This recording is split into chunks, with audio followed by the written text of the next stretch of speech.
Seesaw Girl by Linda Sue Park, Chapter 16, Ute Sticks. Jade's attempts at painting continued. She begged scraps of paper from Tiger.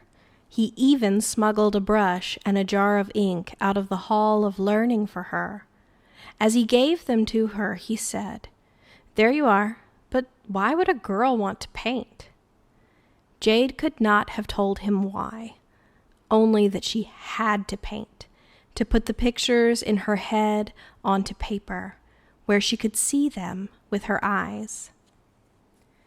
While she did not wish to deceive her mother, Jade painted only when she was sure to be alone, in her room or in a quiet corner of the garden when her mother was busy. She knew what her mother would say if she should learn of Jade's new interest. Painting was a noble art, reserved for men. As a consequence of her secret painting, Jade had abandoned her attempt to embroider the mountains. To her mother's satisfaction, the sword-like leaves and rich purple blooms of iris plants were slowly taking shape on Jade's first panel. Pleased as she was with her embroidery, Jade was still dissatisfied with her painting. She could not show anyone her attempts, nor ask questions about how to improve her work. She could only experiment with different brushes and strokes, wet paper, dry paper, rubbing, shading, blotting, and starting all over again. Jade was sure that no other painter used as much ink as she did. Beyond her efforts to discover good technique, Jade felt desperate to see the mountains again, not just once, but many times. The pictures that most pleased her were of things she had looked at as she was painting: the bridge over the pond, a willow tree, her little ivory ball. But whenever she tried to paint the mountains from memory, there always seemed to be something missing. As she frowned over her most recent picture of the mountains, she felt she had no way of knowing whether she was putting a true picture on the paper. "I must see beyond the wall again," she thought. "There must be a way." Jade did not consider another attempt at escape. The first had been disastrous. Alone, she walked in the garden. Overhead, she could see blue sky and wild birds flying. "If only I could fly," she thought. "If only I could fly." The following month, it was time for the New Year's celebration. This was great fun for all the family. The children bowed in front of their elders and received gifts of money. Jade was delighted. Although she had bowed every year since she had been a small child, she had never used the money for anything but sweets.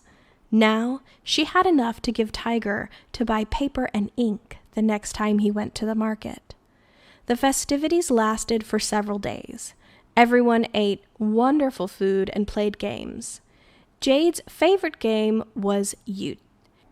It was a board game popular with both adults and children.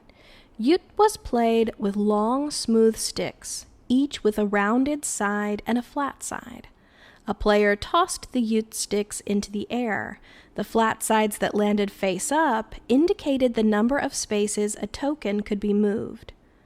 On the last day of the New Year celebration, Jade grew tired of Ute and stood by watching some of her cousins play. One of the youngest, Little Dragon Fire, had taken an extra set of Ute sticks and tokens.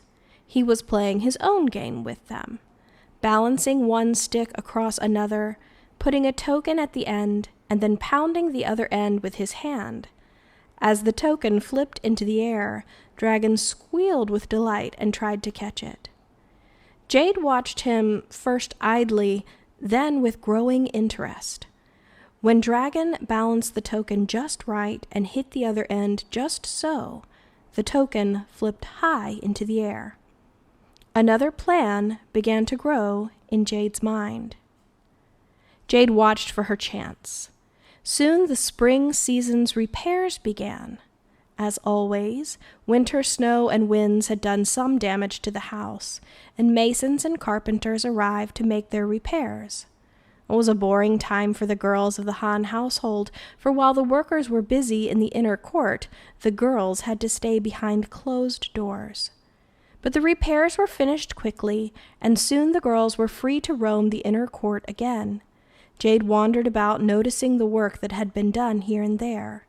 There was debris in some corners that had not yet been cleared away by the servants, and in one pile, Jade found just what she needed: a long wooden board. Jade wheedled one of the servants into carrying the board to the garden for her. She got Tiger to bring her one of the tightly rolled sheaves of rice straw that were kept in the stables to feed the oxen. After a few experiments, her invention was ready.